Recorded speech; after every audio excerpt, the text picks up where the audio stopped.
Then हम बात करेंगे और sixth point that is nucleus के बारे में। सिंगल न्यूक्लियस का स्ट्रक्चर आप डायग्राम में देखें तो न्यूक्लियस एक single large spherical oval vesicular nucleus दिखाई देता है जो एंडोप्लाज्म के सेंटर में पाया जाता है। यूजुअली बॉडी के पोस्टीरियर एंड में दिखने वाला ये स्ट्रक्चर एक लार्ज सॉलिड सेंट्रल बॉडी के साथ होता है जिसे हम न्यूक्लियोलस कहते हैं, क्रोमैटिन का बना हुआ। एक लार्ज सॉलिड सेंट्रल बॉडी या न्यूक्लियोलस ऑफ क्रोमैटिन बियर करता है जिसे इंडोसोम कहते हैं या कैरियोसोम कहा जाता है। यूग्लिना के न्यूक्लियस में इंडोसोम का फंक्शन जो है ये कंट्रोवर्शियल है। न्यूक्लियस की अपनी एक मेम्ब्रेन होती है, कवरिंग होती है डबल मेम्ब्रेन से, जिनमें कुछ परफोरेटेड पोर्स होते हैं। इलेक्ट्रॉन माइक्रोस्कोपी से देखने में पता चलता है कि जो न्यूक्लियस के अंदर न्यूक्लियोप्लाज्म है ये nucleoli and large number of granular and thread like chromosomes को भी बियर करता है।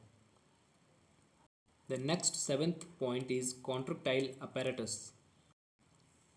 कॉन्ट्रैक्टाइल अपैरेटस यूग्लिना की बॉडी में एक ऐसा स्ट्रक्चर होता है जो एसोसिएटेड होता है रिजर्वॉयर के साथ। ये एक डेंस ऑस्मो रेगुलेटरी जोन होता है। ये एक डेंस ऑस्मो रेगुलेटरी जोन है।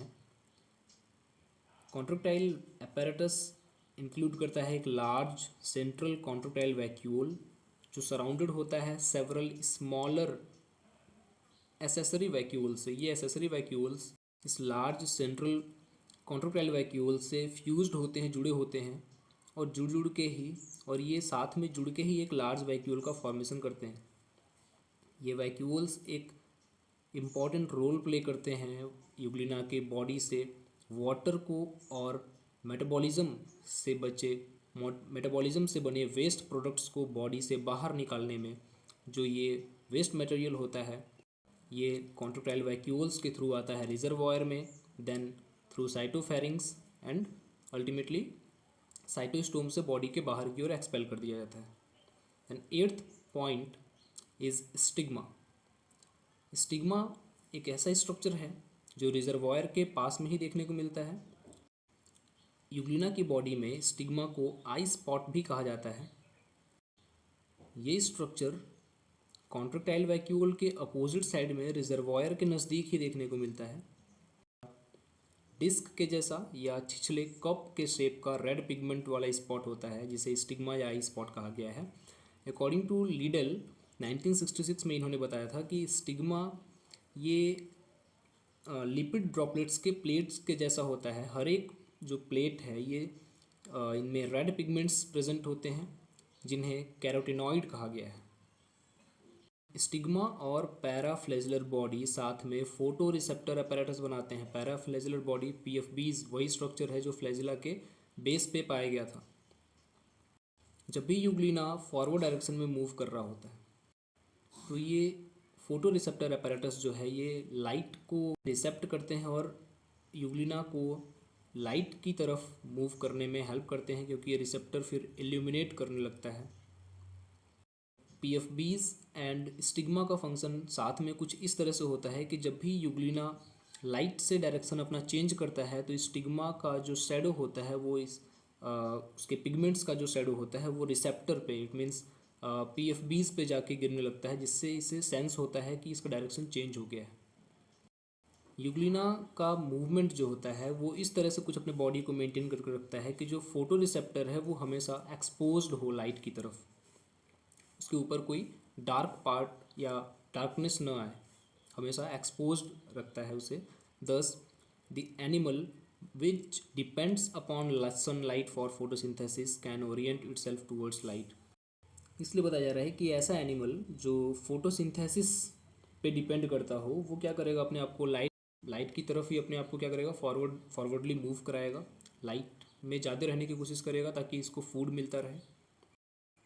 And ninth point is endoplasmic inclusion.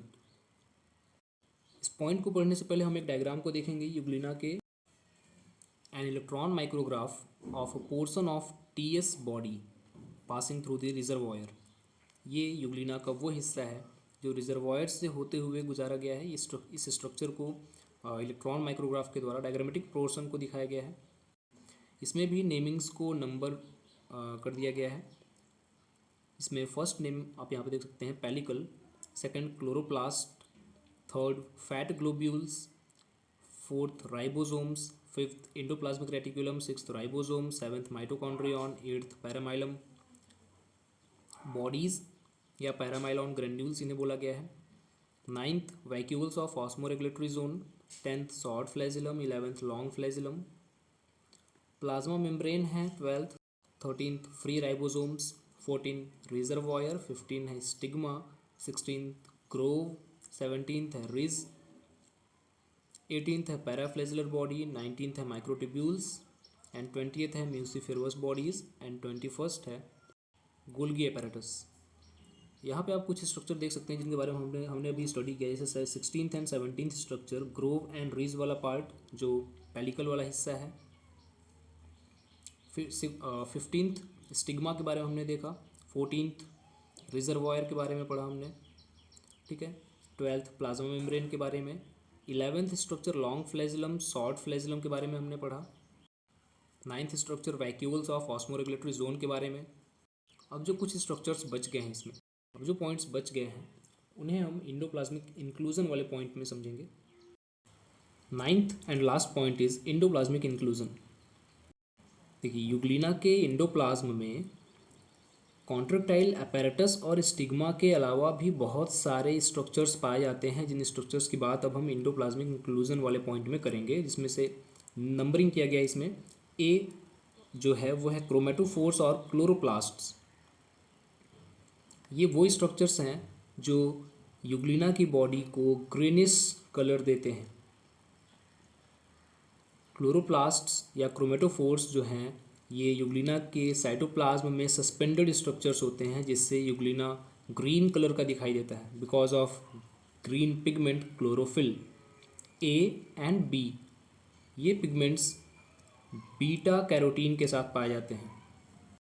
Euglena वायरडिस के बॉडी में ये क्लोरोप्लास्ट्स इसके बॉडी के सेंटर वाले पॉइंट से रेडिएट होते हैं एक सिलेंडर फॉर्म में, जिससे स्टार शेप्ड ग्रुपिंग दिखाई देता है, कि स्टार शेप की ग्रुपिंग दिखाई देती है। आप डायग्राम में इसे क्लियरली देख सकते हैं। अब हम बात करें अगर क्लोरोप्लास्ट्स के सेंटर में, तो there is a single proteinaceous pyrenoid जो प्रोबेबली स्टार्च लाइक सबस्टेंस बनाने का सेंटर होता है। ये पायरिनॉइड इन स्टार्च लाइक सबस्टेंसेस को, जिन्हें हम पैरामाइलम बॉडीज़ कहते हैं, ये पैरामाइलम बॉडीज़ बनाने का सेंटर होता है। पायरिनॉइड जो प्रोटीनेशियस सबस्टेंस है सिंगल, जो क्लोरोप्लास्ट के सेंटर में पाया जाता है। A chloroplast contains a groups of chlorophyll bearing lamellae और थैलेकॉइड्स।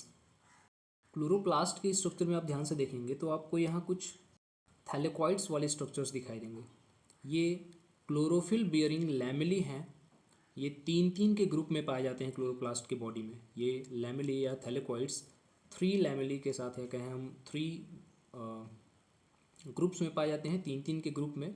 ये क्लोरोफिल बियरिंग स्ट्रक्चर्स जो है ये क्लोरोप्लास्ट के अंदर पाए जाते हैं। ये लैमेली या थैलेकॉइड्स प्लेस्ड होते हैं क्लोरोप्लास्ट के स्ट्रोमा या मैट्रिक्स वाले हिस्से में। इस स्ट्रोमा में थैलेकॉइड्स के अलावा राइबोसोम्स एंड फैट के ग्लोब्यूल्स भी प्रेजेंट होते हैं। हर एक क्लोरोप्लास्ट जो है ये ट्रिपल मेम्ब्रेन एनवलप से बाउंडेड होता है। ये स्लीग ने 1973 में बताया था। Then B is paramylon. The endoplasm contains several small free oval granules of paramylon or paramylum, which is a polysaccharide beta 1,3 glucan similar to starch but not identical with it, as it is not colored blue with iodine solution। हम कह सकते हैं Euglena का food होता है पैरामाइलॉन। ये endoplasm में ही पाए जाते हैं। यूग्लिना की बॉडी में पैरामाइलॉन वो स्ट्रक्चर्स होते हैं जो इनकी संख्या बहुत ज़्यादा होती है। छोटे छोटे फ्री ओवल ग्रैन्यूल्स होते हैं जिन्हें हम पैरामाइलॉन या पैरामाइलम भी कहते हैं। ये एक्चुअली पॉलीसैकेराइड्स होते हैं। ये पॉलीसैकेराइड्स स्टार्च से सिमिलरिटी तो शो करते हैं बट उसके जैसे होते नहीं हैं, बिकॉज इन पॉलीसैकेराइड्स में ये पैरामाइलम आयोडीन के सॉल्यूशन में मिक्स करने पे इनका सॉल्यूशन ब्लू नहीं होता है, जबकि एक्चुअल स्टार्च जो होता है वो आयोडीन के कांटेक्ट में आते ही वो उसका कलर ब्लूइश हो जाता है।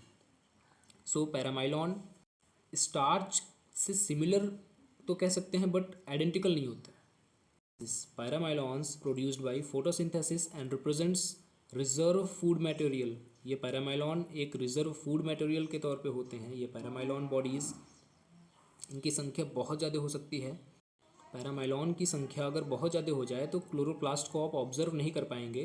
पैरामाइलम की बॉडीज़ तभी बन रही हैं जब यूग्लिना फोटोसिंथेसिस करेगा। सपोज़ कि यूग्लिना डार्क एरियाज़ में लंबे समय तक रह जाए तो ये जो पैरामाइलम बॉडीज़ हैं इनका फॉर्मेशन तो रुक ही जाएगा, क्योंकि फोटोसिंथेसिस से ये बन रहे हैं। उस कंडीशन में यूग्लिना की बॉडी में जो क्लोरोप्लास्ट्स होंगे आसानी से दिखाई देंगे, क्योंकि पैरामाइलम बॉडीज़ के जो इस नंबर्स हैं ये कम हो जाएंगे।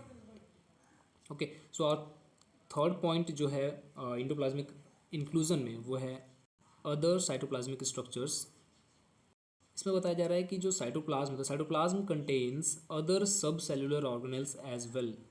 बचे हुए स्ट्रक्चर्स हैं जो बॉडी के यूग्लिना की बॉडी में पाए जाएंगे, उन स्ट्रक्चर्स की बात होगी, जैसे Golgi bodies, endoplasmic reticulum, mitochondria and ribosomes के बारे में। तो गोल्गी बॉडीज़ जो हैं ये पाइल्ड फॉर्म में पाए जाते हैं, एक के ऊपर एक रखे हुए स्ट्रक्चर्स के जैसे। लार्ज फ्लैटेंड स्ट्रक्चर्स होते हैं ये लार्ज फ्लैटेंड सैक्स होते हैं जिनमें माइन्यूट वेसिकल्स पिंच्ड ऑफ हुए होते हैं। मीन्स छोटे छोटे थैलीनुमा स्ट्रक्चर जो होते हैं इनसे अलग होते हुए दिखाई देते हैं गोल्गी बॉडी से। वहीं एंडोप्लाज्मिक रेटिक्यूलम ये स्मॉल इंटर कनेक्टिंग ट्यूब्यूल्स और वेसिकल्स के जैसे यूग्लिना की बॉडी में दिखाई दे रहे होते हैं। The mitochondria are with tubular cristae and are more in number near the reservoir. Mitochondrias जो होते हैं ये ट्यूबुलर क्रिस्टेई के फॉर्म में दिखाई देते हैं, जिनकी संख्या रिजर्वॉयर के आसपास कुछ ज़्यादा ही दिखाई देती है। राइबोसोम्स जो होते हैं ये एंडोप्लाज्म में फ्रीली स्कैटर्ड होते हैं। साथ ही ये एंडोप्लाज्मिक रेटिक्यूलम पे भी पाए जाते हैं और क्लोरोप्लास्ट्स के अंदर भी हमने स्ट्रक्चर में ये इनको देखा। यहाँ पे हमारा टॉपिक आज फिनिश होता है।